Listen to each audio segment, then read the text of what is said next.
এটা হলো কাটাবন রোড। তো আমরা আছি কাটাবনের এই যে পাখির দোকানের ভিতর। তো এখানে এই কোকাটেল পাখিটা কিনেছি, কোকাটেল পাখির খাঁচা, গ্রিন কালার নিচে আর এই যে কোকাটেলের এক পেয়ার। তো এই হলো কোকাটেলের খাবার, এটা নিয়েছি। আর হলো ব্রিডিং বক্স। তো দেখতে পাচ্ছেন, কমেন্ট করে জানাবেন কোকাটেলগুলো কীরকম হয়েছে। আর তো এখানে এই ব্রিডিং বক্সটা এখানে সেট আপ করে নিয়ে যাবো একবারে, নাহলে পরে ঝামেলা হবে বাসায় গিয়ে।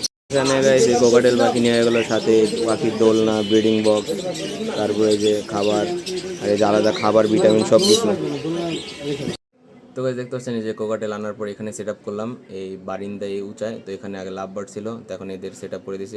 আগে লাভ বার্ডগুলা এই অন্য জায়গায় আরেকজনকে দিয়ে এসেছি, তো এগুলো আরও সময় লাগে বাচ্চা দিতে। তো এখানে এই কোকাটেলগুলো রাখলাম। এখন এগুলো দেখে আর বাচ্চা দিতে কতক্ষণ লাগে, কত দিন লাগে বললো, এক দেড় মাসের মতন লাগবে।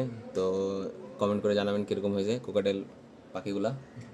তো নেক্সট ভিডিওগুলোতে আপডেট জানতে থাকবেন।